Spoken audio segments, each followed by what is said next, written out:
And she had sold Bai to Dr. Pepper Sample Group. She had sold Dollar Shave Club. She had sold Blue Buffalo to General Mills. She sold Vital Proteins. And we met her. She sounds like she can get it done. Yeah, we met her and I was she like, can come on the podcast. I'm sold. Yeah, you should bring her on. Yeah, She's she great. sounds great. Yeah, so Romitha, she's like one of my dear friends today. But we hired her in like April maybe, and we started the process. So it's like very scripted. Like you open a data room, you send out like a SIM, which is basically like a, I don't know, like a long deck with kind of like general information about your business to all these different potential acquirers. For us, it was either private equity or strategics.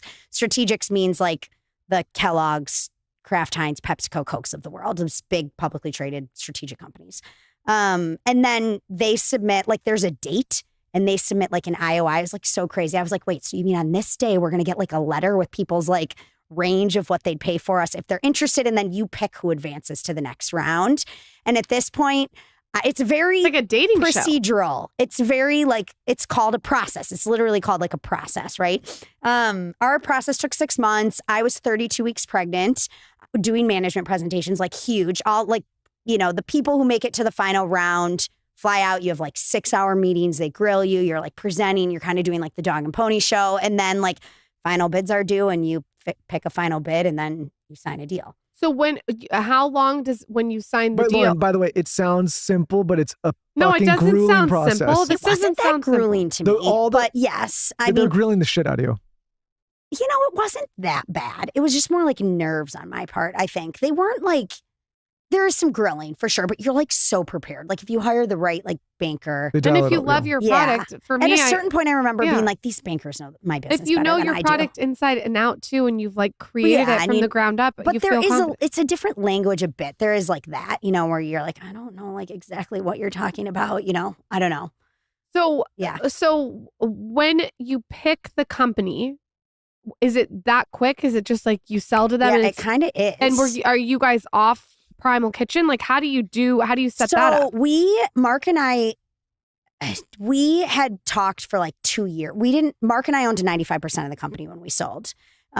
Most people raise money. Like this is super rare, but we ran the company on a $9 million line of credit at one point in time that Mark had a personal guarantee on. We were super scrappy. We had $2 million of EBITDA on $50 million in revenue the year we sold. And they thought that was like phenomenal. So I always ask people who want to get into the food industry, I'm like, well, when Primal Kitchen was doing $50 million in revenue, like how much EBITDA do you think we had? And they're always like, I don't know, like 10, 20 million. And I'm like, try 2. It and is like, pretty wild though. It's pretty wild. Yeah.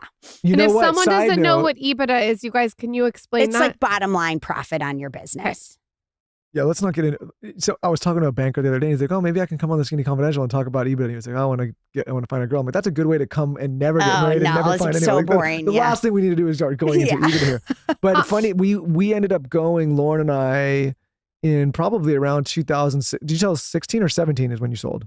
We sold in 18. Okay, we closed January. Do you remember that 3rd party? Of It was at 19. Peter Thiel's house. Yeah, I We were met you there. guys there. That's where we met I was you. with Kelly Levesque. Yes. That's right. Yeah. That's where we met you. I forgot. The reason I bring it up bitterly, John Durant, is because I'm just kidding. But we just started doing things with Wild Ventures like at that party. Yeah. After that, and he's like, "Hey, come to this party. We're going to celebrate this huge win." And that's when we met Mark. Yeah. And I was like, "Oh, great. And you're Perfect." like, thanks, we didn't invest in.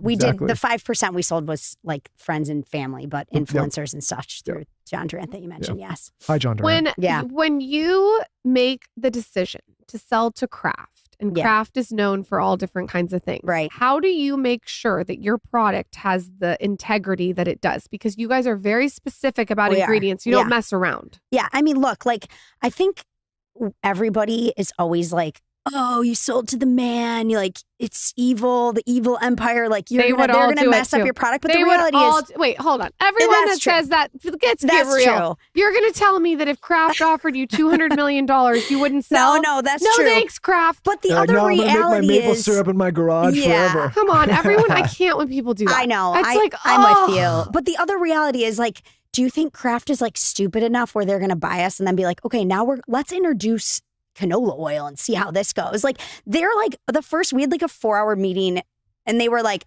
we spent 2 hours. I'm like, can you guys just like very clearly define what your ingredient standards are. Like, it was like the first thing they wanted to understand about us. And then truth be told, like, we're 5 years post acquisition. I like just stepped out of my like president and CEO role in the spring, and my whole team is still there. Like, my entire team, which is also like literally unheard of. How big is your team when you sold? Oh God, we probably had 50 people maybe. But I mean, like, my senior executive team, like all the, like most people, 95% of the people who were working for us when we sold are still there. So Kraft has maintained the integrity of the product and also has the same team. Yeah. And really, they just like took off my plate the stuff that sucks about running a business. So like legal issues like BS, Prop 65, whatever. There's all just sorts of BS. You guys probably know, like, you know, I don't know. I'm not even going to go there, but there's a lot of BS lawsuit stuff that comes up that it's just nice to be able to pass along to someone else, not having to manage the bank relationship for financing the growth of the business. HR stuff can get super complicated, especially through COVID. Like, we were so thankful to have like a real HR organization to help guide that process.